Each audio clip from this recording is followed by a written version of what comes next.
This is the L2C Media Network, and do we feel the love tonight? Yes, indeed. Why? Because we're back live, and we got power. Steve will explain. This is the sport. This is sports final. We haven't been on the air for 2 days, and we screw up now. This is Sports Final with Steve the Baxman Baxley, brought to you by the L2C Media Network. And now, with the details that make the headlines in the world of sports go round and round and right up your address. Here's our buddy. Here's our Goomba, Steve the Baxman Baxley. Buddy, it's great to be back.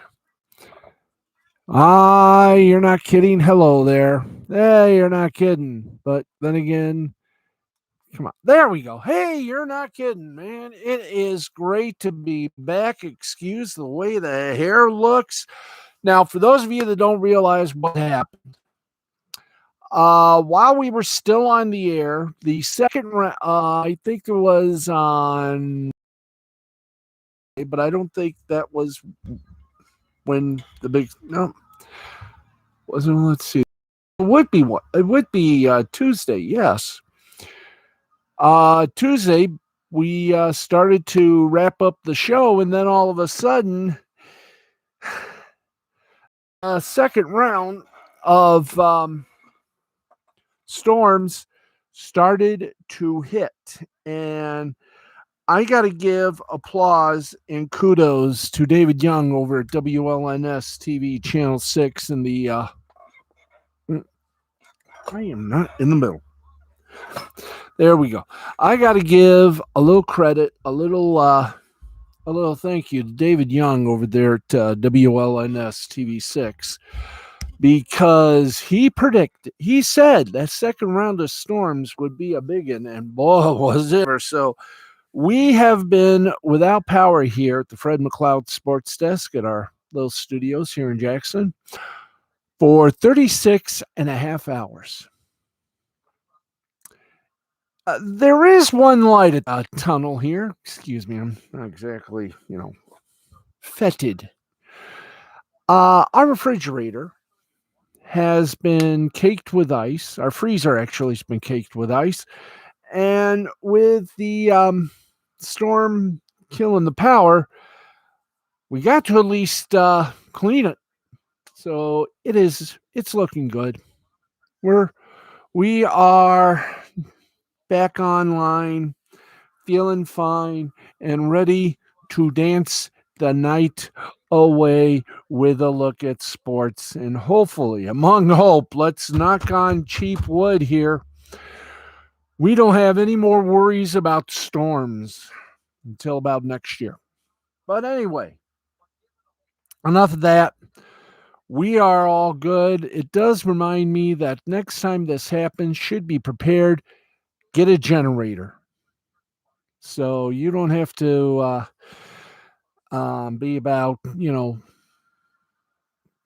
36 and a half hours of no power. But it was fun. It was interesting. It was fun, actually. We got a lot done in here while we were out and dunced, if you will. I got to see how where we actually broadcast from, where we live, is two separate areas. Because on the right side, across the road from us, those houses had light, but we didn't. And there was about, I don't know, maybe 10, 20. I'm not giving it, I don't know the exact percentage, but there were some folks that had generators. And I'm not talking the big ones. I'm talking like medium sized to small. And I got to tell you, they amazing how they kept everything going. Also, for those of you who know me as a wrestling fan, I dressed up one time as Bray Wyatt. And so I went to Menards and bought a lantern. Now, the small lanterns were about $7. The big lanterns were about 10. And maybe I should have bought 2 of those big lanterns because they light up a house that would look dark. But everything was good. It was fine. Didn't have a microwave, so I had to improvise for din and lunch and breakfast. I'm getting better. I am getting better. So if there are any women out there that are looking for their kings to create magic in the kitchen, well, you found one. Because I can do magic. Anyway, enough of that. Let's get on with what we do best here. I have done 5 minutes, about 6 minutes of a monologue, and we got to do a sportscast. So let's do that sportscast voodoo that we do so well. And as always, we have to say that our scoreboard is presented by Caesars Sportsbook. Remember, we are all Caesars, but we are responsible Caesars. That's right, responsible Caesars. Remember, everything in moderation, except if it's important. Well, there's Caesars and there's, you want to share a little love with that special someone. Anyway, let's get to it, shall we? It's time to go to the scoreboard. And we do so. Let's get you over to the Major League Baseball scoreboard for tonight and get you all aboard the Scottish that we can. And I will do it in a Scottish accent. Anyway, here we go. Let's get you to the games that are continuing or about to come to an end. In the 5th inning, the Washington Nationals lead the Atlanta Braves 2-1. In the 7th inning, the Astros are spanking the Angels 4-0. In the 6th inning, the Arizona Diamondbacks are whipping the buns off of the San Diego Padres 2-0. 6th inning, the San Francisco Giants over the Colorado Rockies 5-2. Also in the 6th inning, Blue Jays Mariners, they went to a ballet. Why? Because they in a tutu tie. Get it? Tutu? Okay, let's keep going.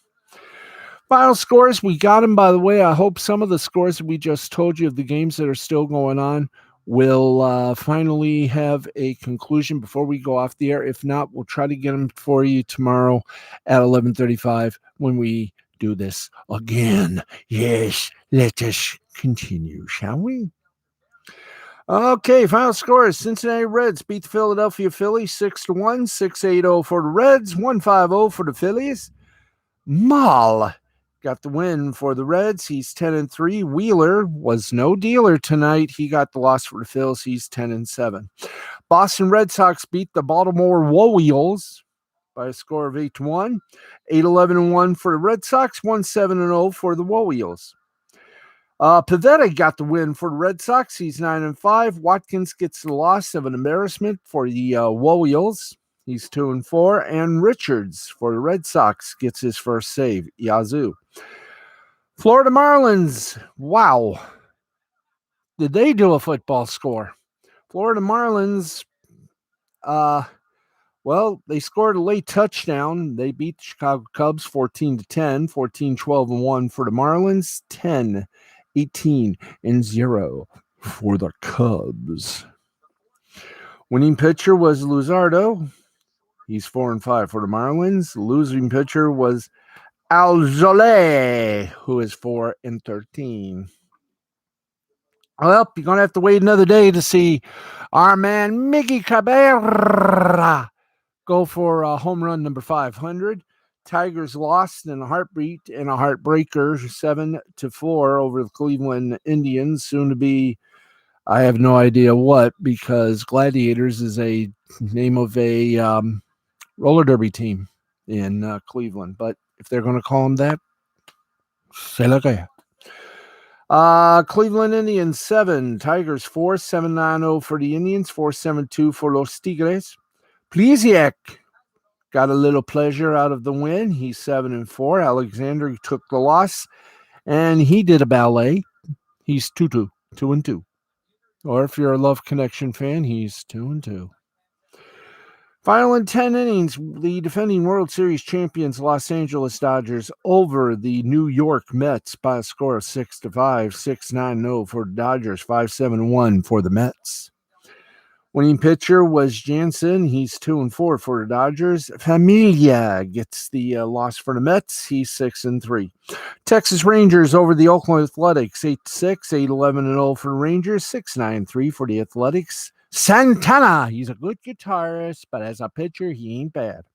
He's 2-2. Got the win. Irvin got the loss for the Rangers. He's 8-11, and Barlow got his first save for the Athletics this season. Hot dog summer in the city.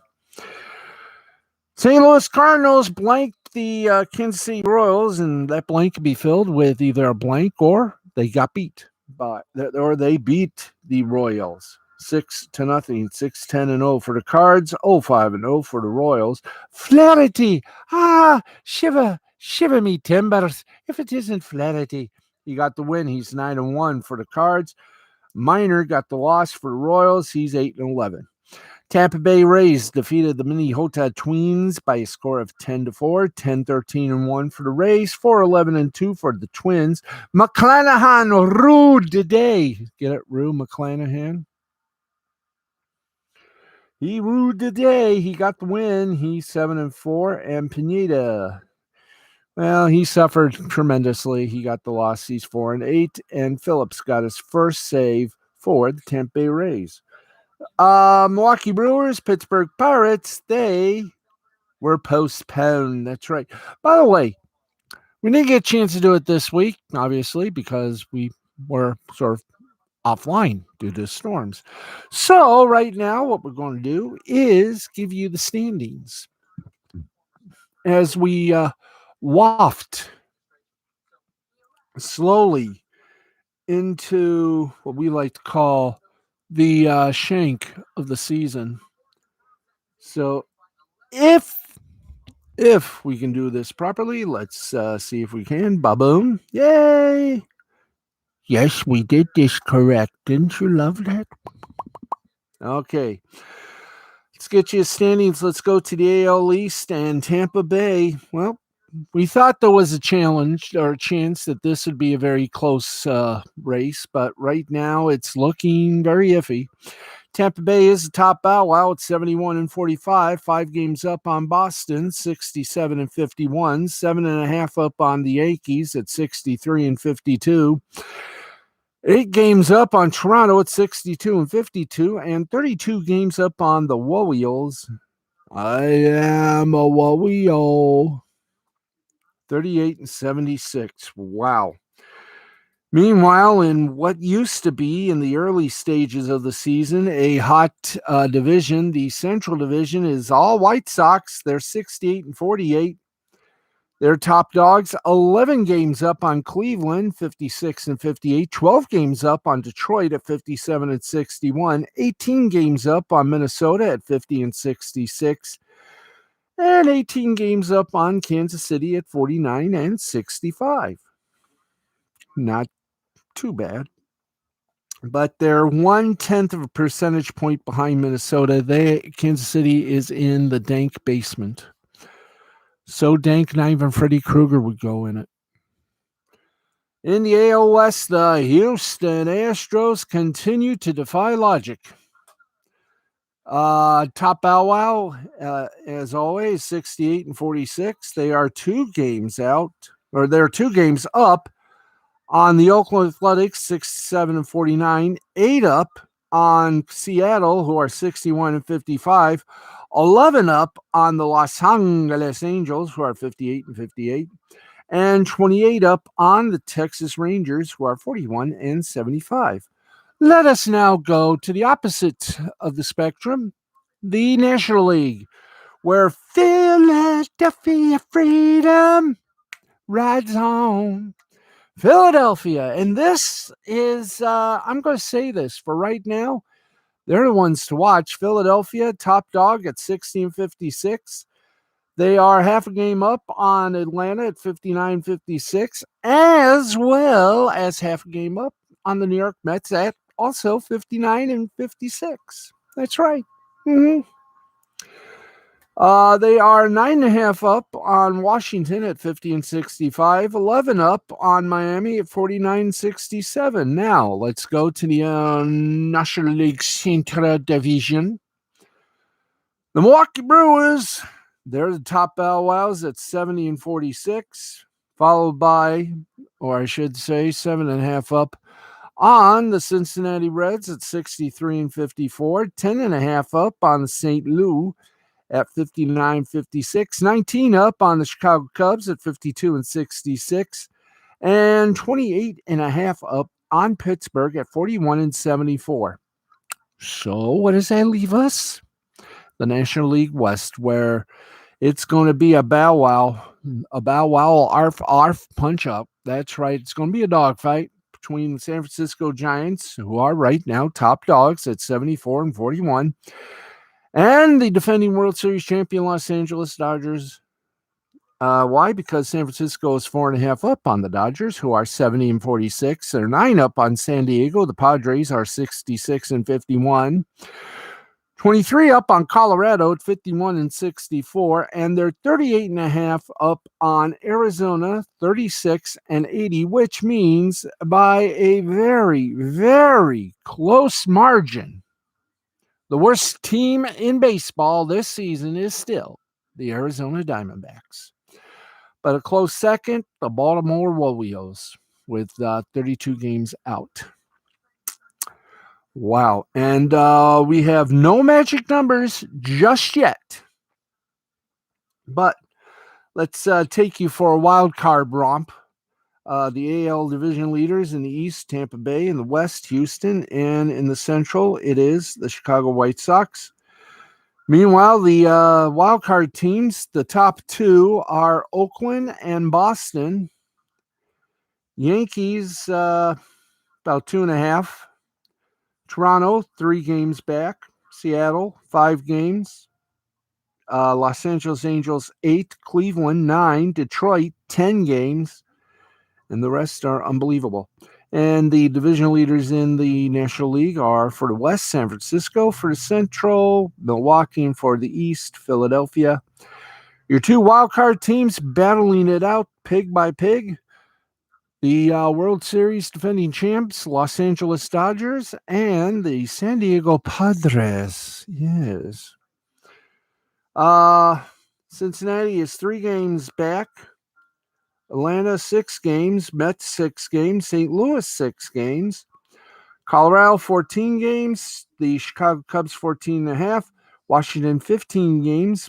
And all the rest is like they're just waiting patiently for the boat ride to the Atlantic Ocean for some fishing. So there you go, right there, in a nutshell. One big congenital of a major sportatorial. Okay, so we go from that to National Football League. That's right. This is preseason game number 1. Preseason number 1. Oh, yes, it's number 1. Oh, why is it number 1? I have no idea why. Boom. But I do. So let us take you now to the scores from the first week of this new deal preseason. Instead of 4 weeks, there's only 3 weeks. So right now in progress, you've got the Arizona Cardinals up on the Dallas Cowboys by a score of 10-6. Arizona's had 3 sacks allowed in the first half. They got 11-14 left to go. Wow. Isn't that fun? Now, let's get to the finals and let's sort of have a little tango with it, shall we? All right, final from Gillette Stadium. The New England Patriots are back. They won. They beat Washington by a score of 22-13. Pittsburgh Steelers gave the Eagles heartburn. They beat the Eagles 24-16. Pittsburgh has won 11 of their last 14 preseason games. Titans, wow. I'll believe this, but the Titans dueled the Falcons by 23-3. Oh, and a shocker, and this one hurt. After leading 15-13, the last minute or so, the Buffalo Bills came back strong and kicked a three-pointer to take the game 16-15. That is your order of first week. Of course, as we told you, the last game before the week concludes tomorrow, Cardinals lead the Cowboys 10-6. Game Saturday, we start off with the Dolphins at the Bears in Soldier Field. That'll be a 1:00. You got the Broncos, the Vikings, U.S. Bank Stadium.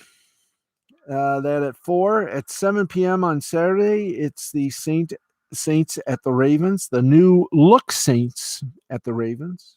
No Drew Brees, but man, their quarterback. This has got to be I'm not going to say a rebuilder for these guys, because anything they do, they make gold out of. So I'll just say it's status quo. 7 o'clock Saturday at TIAA Bank Field. It's the Browns and the Jaguars. Then at 7:30 on Saturday, MetLife Stadium.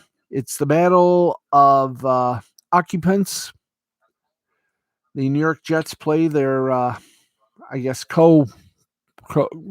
their roommates, New York Giants. 7:30. Also at 7:30 from Raymond James Stadium, the Bengals take on the defending Super Bowl champion, Tampa Bay Buccaneers, and Tommy Buccaneer. 8 o'clock from Lambeau Field, and you got to say it the way John Facenda used to say it. The frozen tundra of Lambeau Field. Texans take on the Packers. And a Levi Stadium, or Levy Stadium, but it is Levi Stadium. It's the only stadium made out of blue jeans and denim.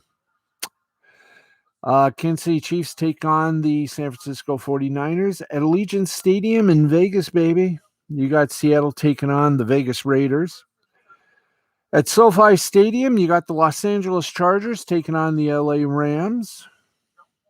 I do believe one of those teams has Matthew Stafford. So that game's going to be a real watcher. Sunday at 1, you got from Lucas Oil Stadium, the Panthers taking on the Colts, and that is it for preseason game 1. And if you're a Lions fan and you saw the game tonight, hey, they had a tough game, and they did pretty damn good. I will tell you, being a Lions fan, you have nothing to worry about, Lions fans. This is just preseason. They don't mean nothing. None of these games mean anything. It's the real deal that makes you wonder. And right now, as I do with baseball, when they have a new manager, this is a new coach and a new feel, and actually a new team. So I'm going to give them a pass until the halfway point. It's what I normally do. So there you go. The scores, as always, sponsored by Caesars Sportsbook. Remember, we are all Caesars. Yes, darling. Even you are Caesar. Okay, let us get you into our news. And we start first with college, and wow, this is pretty big. If you recall, the Big 12 lost 2 of their teams when Texas and Oklahoma announced that they were going to go to the SEC. The big three dogs, the Big Ten, the ACC, and the Pac, are actively engaged in discussions about forming an alliance. Max Olson of The Athletic reported on Friday. Now, such an alliance, likely to primarily be focused on college football scheduling, would be an effort by the three Power Five conferences to counter the recently expanded SEC that is growing in power and influence in collegiate athletics. This comes, as we said, on the heels of the SEC formally accepting Texas and Oklahoma as its newest conference members, a move that will become official following the 24-25 season, if not early. But they got to honor their deal, their contract. Now, an alliance between the Big Ten, ACC, and Pac-12 could allow the conference to create interesting matchups between their biggest brand name teams in an effort to compete with the SEC's television inventory and notoriety. It could also strengthen their individual standings in college sports' ever-changing landscape and potentially stiff-arm other conferences from poaching their top teams. And while Pac-12 Commissioner George Kaliakov, thank you, told CBS Sports' Dennis Dodd on Friday, "I can't comment on anything in that report. We have no additional information to share.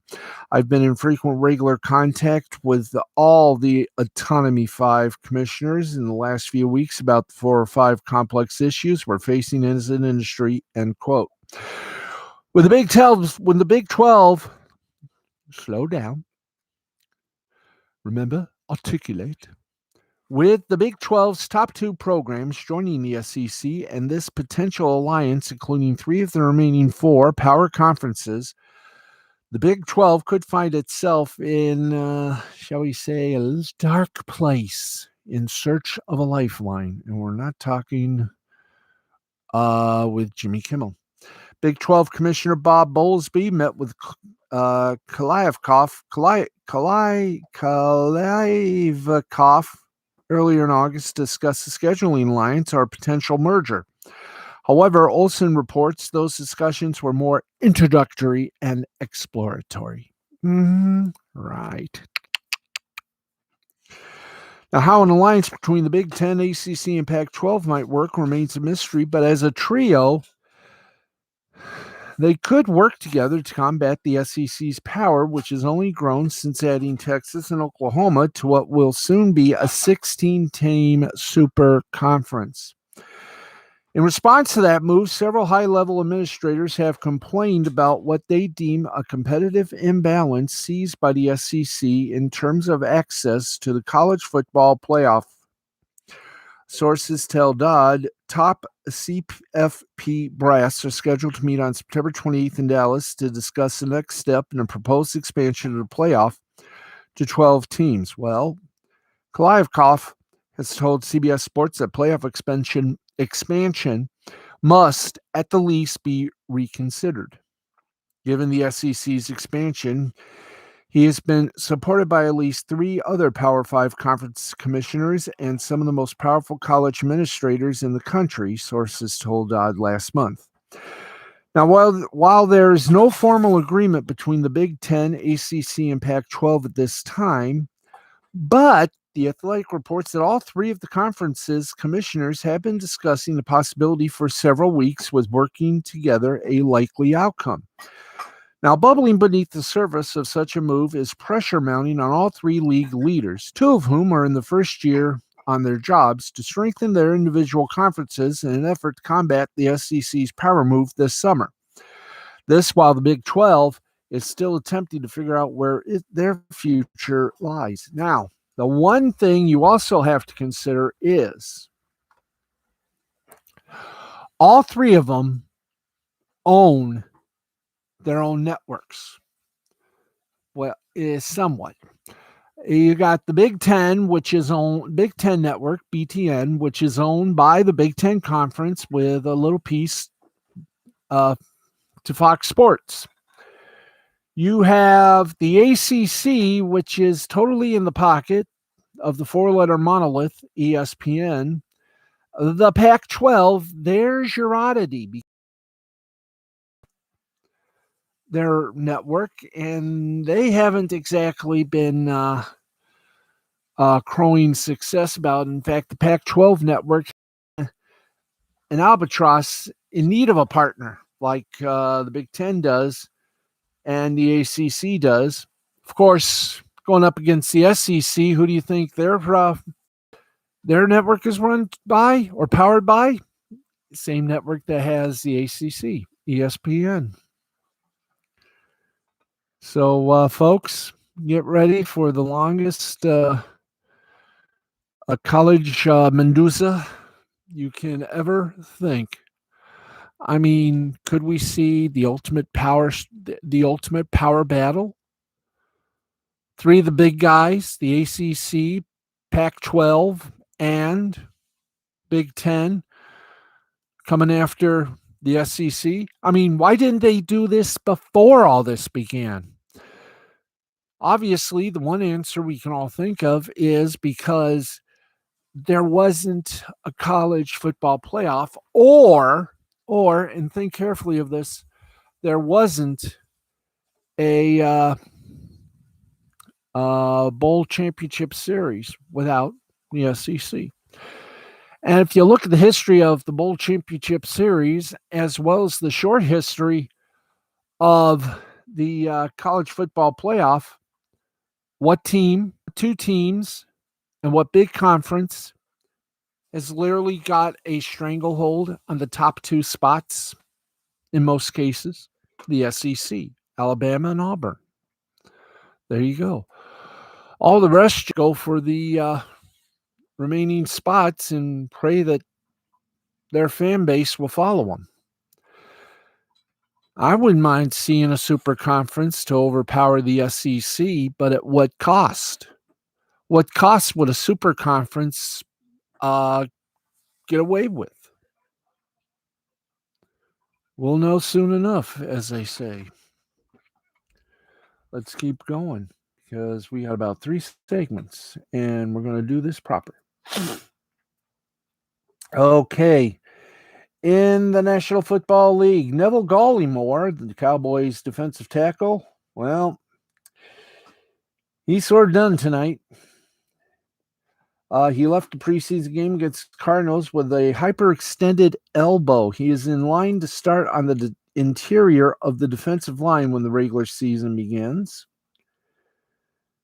And we hope he'll be back before the season starts. They got 2 more preseason games. But good luck. Okay, let's keep going here. In the NBA, well, the Rockets just had their red glare explode.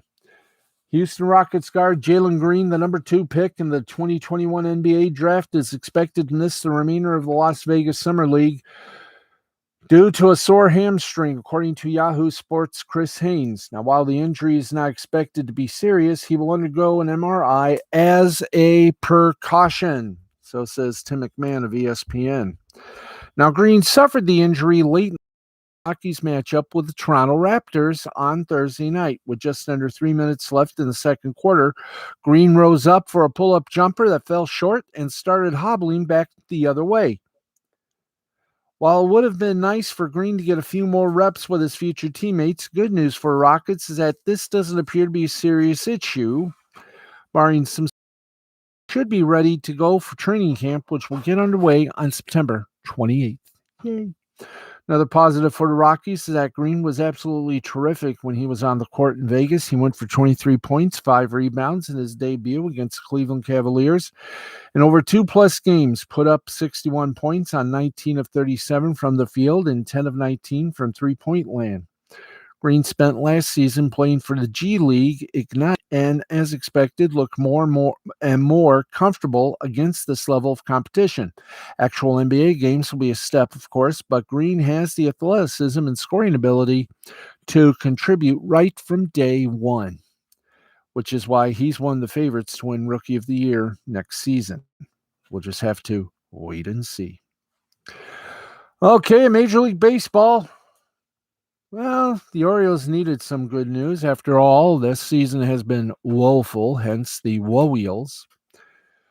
Well, after 14 years, well, this isn't actually good news, but still, it sort of helps the Warriors out.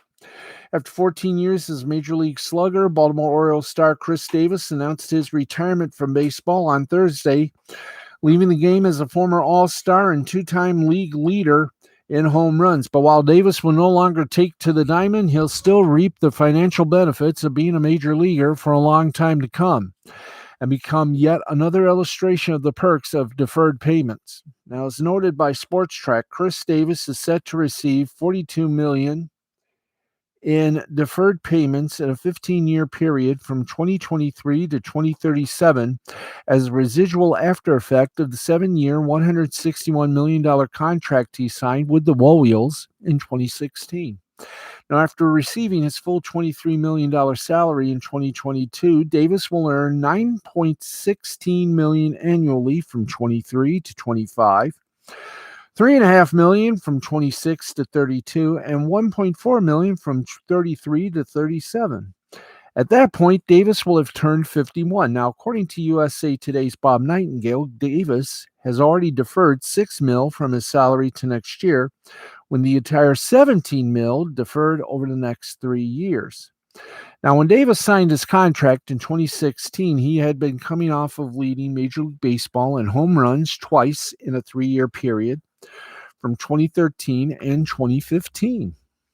However, injuries resulted in him going into decline, culminating in hip surgery in May that forced his 2021 season to end prematurely.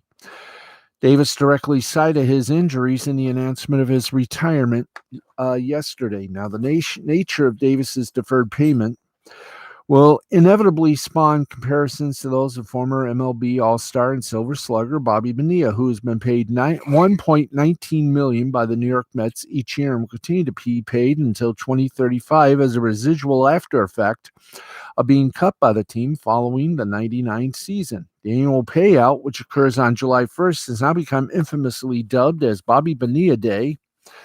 Now the Orioles have a similar situation with what will be the annual Chris Davis Day. You know, it's funny. I never saw a Kirk Gibson Day. Oh, yeah. He retired because he was through playing. He did what he wanted to do.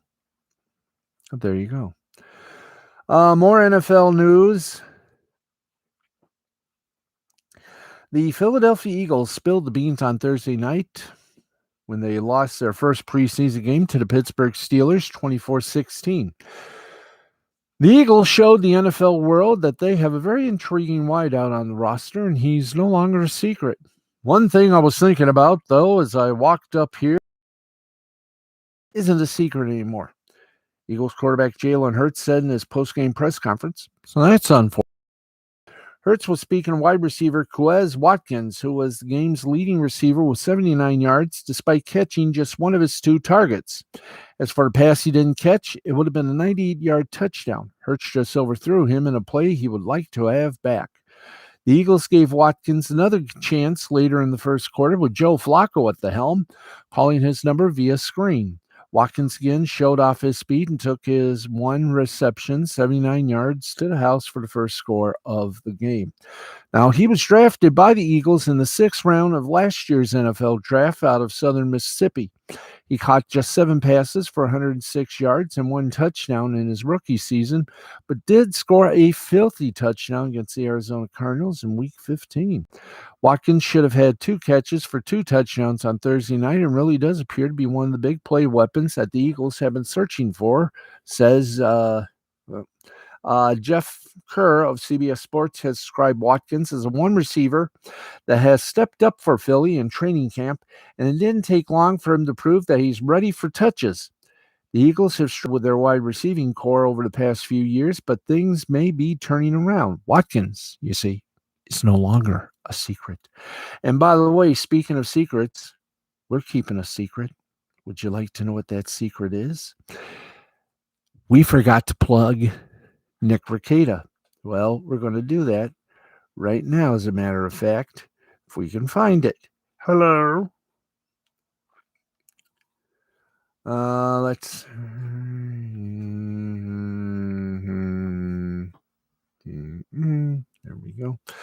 Let's tell you that tonight, Rakita Law has what? Has Jeff Younger, father of hashtag Save James Younger. He talks to Nick about everything and anything that has happened. It's Rakita Law Friday, or it's actually Law Splaining the Interwebs Friday on the Rakita Law Network right here on YouTube. It's about 16 minutes in. So after this, you can go and enjoy a little Nick Rakita. Nick Rakita, of course, the humble Minnesota lawyer with a show that is just amazing. So give it a watch. It is Lost Blaney Interwebs with Nick Rakita, midnight Eastern, 11 p.m. Central. Okay, we've done that. Let us bray. Let's go now to our football scoreboard, not the pro football. We're talking the one that also is called soccer. And we do it like this. In the Premier League, they just started their season. Brentford upset Arsenal 2-0 in the Scottish League Cup. Rangers over Dunfermline 5-0. In Scottish League 2, it was Edinburgh City over Stenhousemuir 1-0. Highland League, Clachinacudden over Strathspey Thistle 4-1. We got the Welsh Cup for you. Undi Athletic over Chepstow Town 3-0.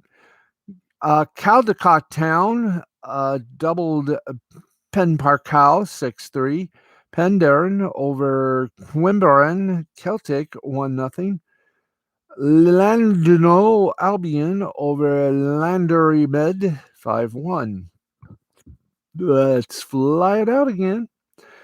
In the Irish Premier Division, St. Patrick's Athletic over Waterford 2-1. Spanish La Liga, Valencia, Valencia. Oi! Valencia over Getafe 1-0. In the German Bundesliga, it was Bayern Munich and Borussia Mönchengladbach. See, we learn. 1-1 was the score. In the Italian Coppa Italia at the Coppa Italia. Spezia over Pordenone 3-1. Genoa over Perugia 3-2. Udinese, I the nephew, over Ascoli 3-1. Fiorentina over Cosenza. And by the way, if you don't get Cosenza, you can't do anything. So always remember, get Cosenza. Get Cosenza. Because, as I say, Cosenza is the right way to do it. Of course, you know what I mean. Cosenza. You get the... Anyway, French League 1, Laurent beat Monaco 1-0. In Belgium soccer, it was Sporting de Charleroi and Royal Antwerp 1-1. In Danish soccer, it was FC Midtjylland over Sanderjysk 2-0. Randers over Viborg 2-1. Nordsjælland over Brøndby 1-0. In Dutch, it was Heerenveen over Go Ahead Eagles 1-0. Finland, Haka over Lahti. And if you ever had a Haka over Lahti, you probably misread the menu for Starbucks. 2-0 Haka wins. Hakalugi. Portuguese Premier Liga, Estrela Pereira and Victoria Guimarães, Goose Eggs. Turkish Superliga, Besiktas 3. Kayserispor nada. All right. You know what we got to do after all that? Cleanse our little sports palate and give you the conclusion of our baseball scores as we go to the minor leagues. And we start off, as always, with AAA. And here we go, top of the ninth. We are going to call this game a final. Salt Lake City leads Sacramento 11-7. Hopefully, they got 2 outs, so that means 1 more out. And hopefully, by the time we end our little baseball scores, we'll have an update on this game. But I have a feeling it's going to be 11 runs, 17 hits, no error for Salt Lake, 7-12-1 for Sacramento. In the top of the 7th, Tacoma leads Vegas 4-3. Final score, Syracuse over Worcester, Worcester 10-8, 10-12-2 for the Qs, 8-11-0 for Worcester. That was in the second game. In the first game, the Qs beat Worcester 5-4, 5-6-0 for Syracuse, 4-8-0 for Worcester. Jacksonville over Charlotte. In their first game, Jacksonville won. In the second game, they swept. First game total 4-2, 4-9-1 Jacksonville, 2-6-1 Charlotte. Game 2, Jacksonville 3-1, 3-2-0 Jacksonville, 1-2-1 Charlotte. El Paso and Reno played a double dip, and they split it. El Paso won the first game against Reno 6-2, 6-5-2 El Paso, 2-8-2 Reno. Second game, Reno beat El Paso 9-4, 9-9-0 for Reno, 4-7-2 El Paso. Louisville over Nashville 10-0, 10-18-2 for Louisville, 0-5-1 for Nashville. Buffalo over Rochester 6-3, 6-9-0 Buffalo, 3-8-1 Rochester. Albuquerque Isotopes over Sugarland 5-4, 5-5-1 Albuquerque, 4-7-1 Sugarland. Lehigh Valley, you know just what we want. Yep, Lehigh Valley did a beating down on Scranton Wilkes-Barre 6-4, 6-7-0 for Lehigh Valley, 4-6-1 for Scranton Wilkes-Barre.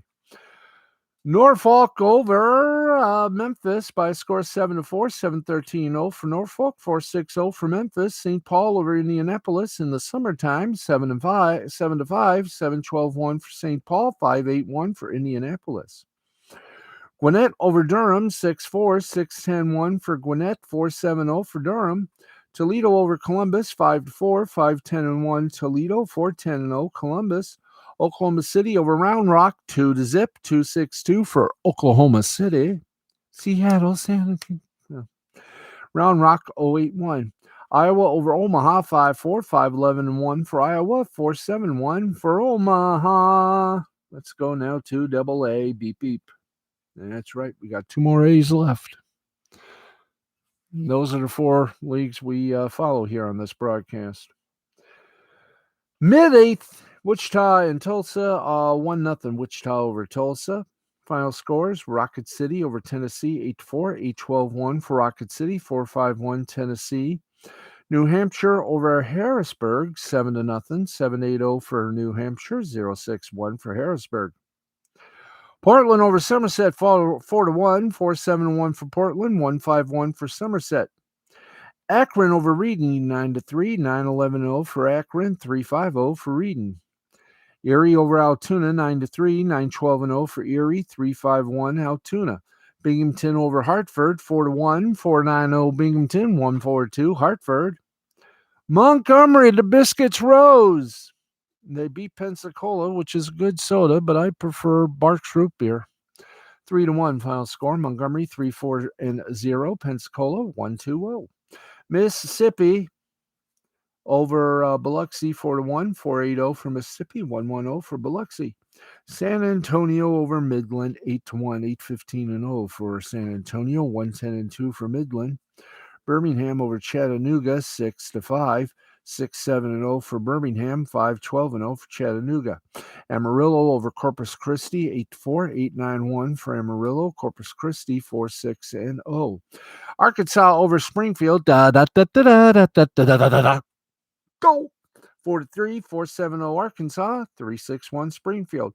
Richmond and Bowie and Frisco in Northwest Arkansas were rained out and will be rescheduled for tomorrow. Let's go now to the high A and give it to you straight. 1 game still going on. Wichita over Tulsa, 1-0 in the bottom of the 8th. Wait a minute. We've already did high A, guys. High A. Where's the high A? Come on. High A. We've already done this. So wherever the high A is, better show up. High A. Thank you. There we go. Think high A is trying to hide from us, Anyway. Spokane in the middle 7th. Spokane over Tri-City 5-1. In the bottom of the 7th, it's Hillsboro over Eugene 7-0. Middle 7th, Vancouver over Everett 5-4. The final scores, and we got a list. Here we go, folks. Lake County over West Michigan 5-4, 5-9-0 for Lake County, 4-7-0 for West Michigan. The second game was rained out. It'll be made up on August 14th. Doodah. Okay, in a twin bill, they split it. Hickory over Rome in the first game, 11-0, 11-12-0 for Hickory, 0-5-1 for Rome. In the second game was the reverse. Rome beat Hickory 5-4, 5-5-0 Rome, 4-7-1 Hickory. Greensboro over Winston-Salem 4-1, 4-12-0 for Greensboro, 1-7-1 for Winston-Salem. Final score, Wilmington over Brooklyn, 7-4, 7-13-1 for Wilmington, 4-10-0 for Brooklyn. The Jersey Shore over Hudson Valley, 8-4, 8-11-0 for Jersey Shore, 4-10-1 Hudson Valley. In 10 innings, Aberdeen over Asheville, 5-4, 5-8-0 for Aberdeen, 4-9-1 for Asheville. Lansing, the Lugnuts, Viva! They defeated Dayton 7-6, 7-12-2 for Lansing, 6-7-1 for Dayton. Fort Wayne over South Bend, 7-2, 7-13-1 for Fort Wayne, 2-4-1 for South Bend.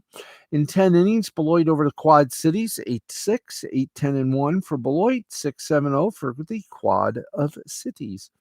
Greenville over Bowling Green, 9-8, 9-12-0 for Greenville, 8-11-1 for Bowling Green.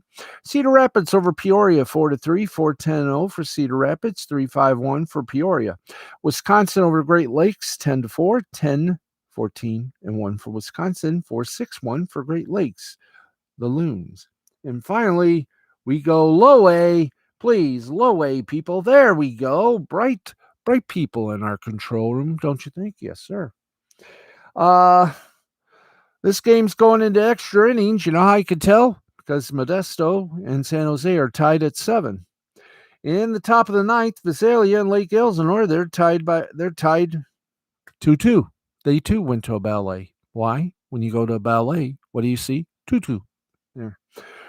Bottom of the ninth inning, Rancho Cucamonga leads the Inland Empire by 4-0. Barring a miracle, that may be the final score. They got 2 outs. Inland Empire does, so good luck. Tampa swept a double dip from Clearwater, winning the first game 5-3, 5-6-0 for Tampa, 3-3-2 for Clearwater, and winning the second game 6-0, 6-9-0 for Tampa, 0-1-0 for Clearwater. Dunedin over St. Lucie, 2-0, 2-3-0 for Dunedin, 0-7-0 for St. Lucie. Fort Myer and Bradenton, first game, 9-1, Fort Myer over Bradenton, 9-10-0 for Fort Myer, 1-7-1 for Bradenton. The second game got postponed and will be made up August 12th. Delmarva, my heart's on fire, Delmarva. They beat Lynchburg 7-1. Giddy up, boom, ba ba bow bow. 7-11-0 for Delmarva, 1-8-3 for Lynchburg. In 11 innings, Down East beat Carolina, 12-11, 12-14-4 for Down East, 11-9-1 for Carolina. Daytona had a little fun on their break. It was 3-0 against Jupiter, and they won it.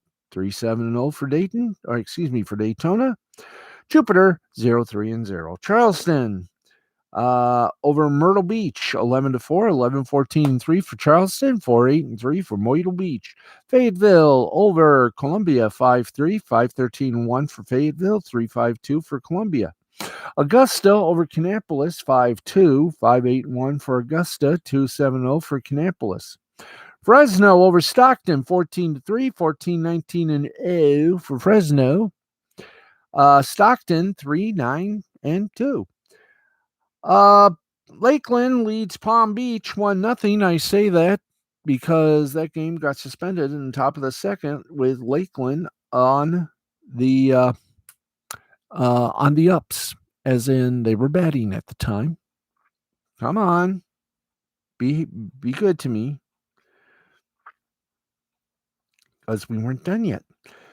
Salem and Fredericksburg, they were postponed. They'll make it up on August 14th, which is later today. As a matter of fact, happy August 14th to the East Coast and Central time zones. Mountain and Pacific, you're still in evening. Yeah, we settled that. Let's get you a little bit of the media news.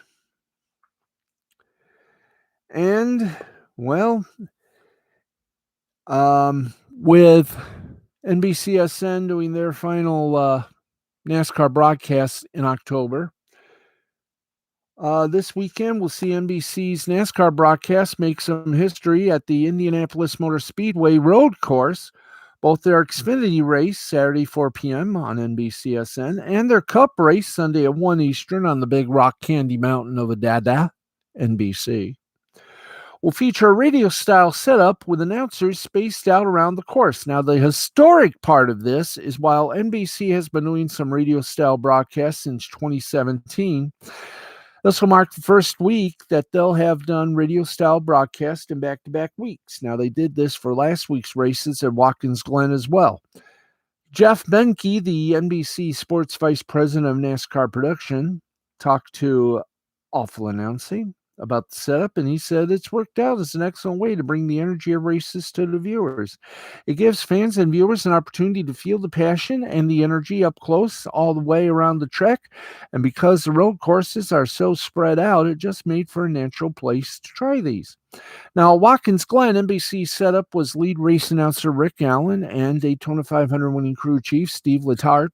In the main booth, veteran Motor Racing Network and Sirius XM announcer Mike Bagley calling the S's, Dale Earnhardt Jr. covering the inner loop and the carousel, and then Jeff Burton at turn 6. A similar pattern will be in place in Indy, but with a slightly different location. Benke said those particular transitions help build the energy. And we have Mike Bagley in his location. Then you go to Dale Jr. and then Jeff Burton. He gives an immediate jolt of energy that becomes a constant jolt of energy. Rick's energized, and you get to Bagley, and then you hear Jr. come on and come unglued when you go to him, and then you go to Burton, and then come back to Letarte. Oh, it's cool. I got to agree. All this makes me wonder that maybe NBC and whomever takes over for NBCSN on their NASCAR half of the races. We'll just do their whole entire half of the NASCAR season with this style of play-by-play broadcasting. But we'll find out. And so far, it's worked out fine. I love it. Everybody else does. And it is of the total effort by not only NBC, but the Motor Racing Network that all this comes into fruition and success.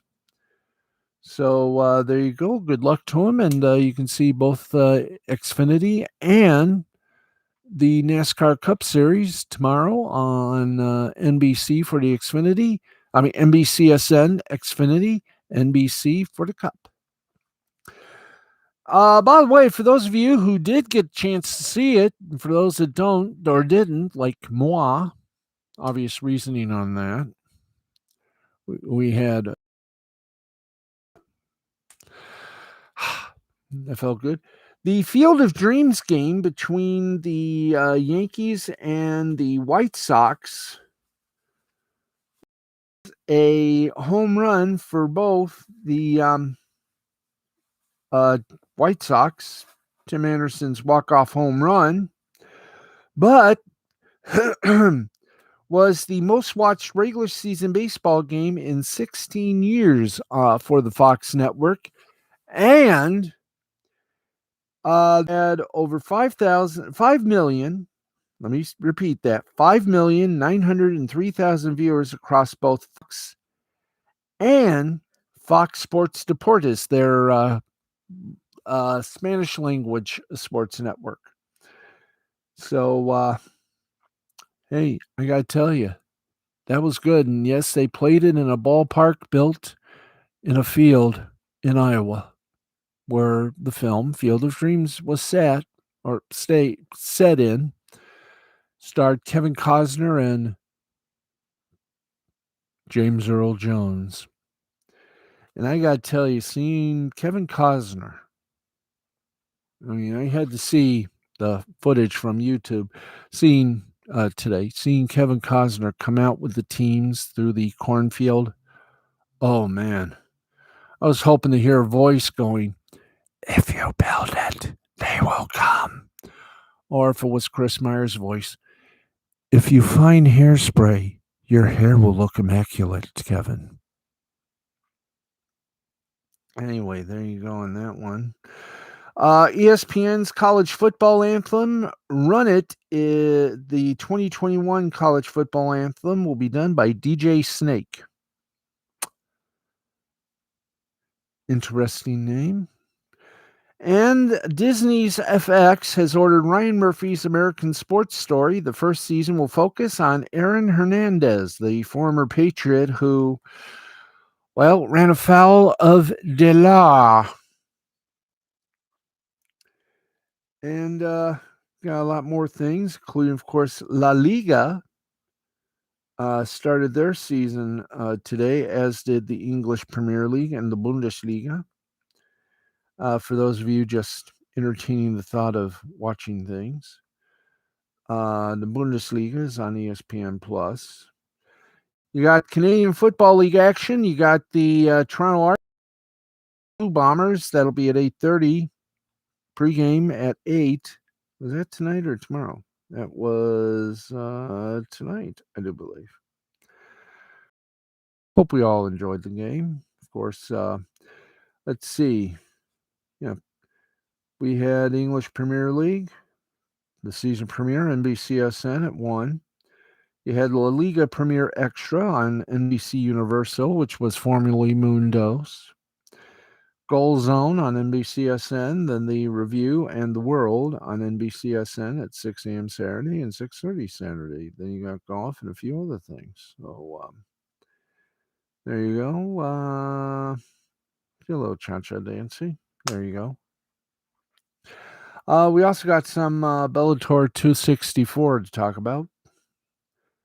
Let's see. And yes, sports betting ads will be coming to NFL games this fall with the contract with, I do believe, Sports with FanDuel. So that's going to be fun, if not entertaining, but interesting. Okay, we are nearing the end of our little broadcast, so let's do it the way we always do it, and let's go over to live sports for some international sports. Then we'll take off for the Great White Sleeping North. That's right. Let's see. Did we do all this? Yeah, Brentford over Arsenal, 2-0 in Premier League, and we've already did the La Liga and Bundesliga. In basketball, World Cup qualifications, first round, Belarus over Romania, 94-66. Portugal over Luxembourg, 83-74. Slovakia over Switzerland, 64-56. Iceland over Denmark, 91-70. In Japanese baseball, the Nippon Professional Baseball League, Oric Buffaloes over the Chiba Lotte Marines, 6-3. Miyagi gets the win for the Buffaloes. He's 10-1. Futaki gets the loss. He's 4-5. Rakuten Golden Eagles over the Cebu Lions, 5-0. Kishi Bang Bang got the win. He's 5-6. Matsumoto gets the loss. He's 7-5. Yomiuri Giants over the Chinichi Dragons, 4-2. Sakura gets the win for the Giants. He's 1-0. And Matayoshi gets the loss for the Dragons. He's 0-2. The Fukuoka SoftBank Hawks defeated the Nippon Ham Fighters 3-0. Ishikawa gets the win for the Hawks. He's 4-8. Kato gets a loss for the Ham Fighters. He's 3-6. Hiroshima Carp over the Hanshin Tigers, 9-3. Osera gets the win for the Carp. He's 4-3. Nishi gets a loss for the Tigers. He's 4-7. And South Korea, let's go to it. The Korean Baseball Organization. Kia Tigers over the SSG Landers, 8-1. Lotte Giants over the LG Twins, 2-0. KT Wiz Swang over the Samsung Lions, 7-6. Doosan Bears, spanked the Kaiboom Heroes 16-9. The NC Dinos over the Hanwha Eagles 5-1. And ladies and gentlemen, boys and girls, cats and kittens, with 6 minutes left in the fourth quarter, Dallas Cowboys lead the Arizona Cardinals 16-13. And while we're on the subjective, let's do this. Ninth inning, Arizona Diamondbacks, San Diego Padres tied at 2. San Francisco Giants lead the Colorado Rockies 5-2, and the Seattle Mariners and Toronto Blue Jays are still tied at 2. Ladies and gentlemen, boys and girls, it has been a fun and fascinating week. Yep, I said fun and fascinating. I don't know why, but it's been true. And we got the weekend planned. We hope you plan to join us for a nice weekend of nothing but sports. Until then, for Harry von Stuttgart and our entire little blasé crew of sports nuts, I am Steve the Baxman Baxley, saying it is great to be back, great to be online, and great to be shown. Thank you, everybody, for watching, for listening, and for caring. And tomorrow we're back with more as our sporty balls grow big and huge. Until then, have a great night and a good morning. This has been a presentation of Mystifying Creativity Productions in association with the L2C Media Network and L2C Sports. We'll talk to you tomorrow, which should be even more full of sports final juice. Thanks, everybody. Good night.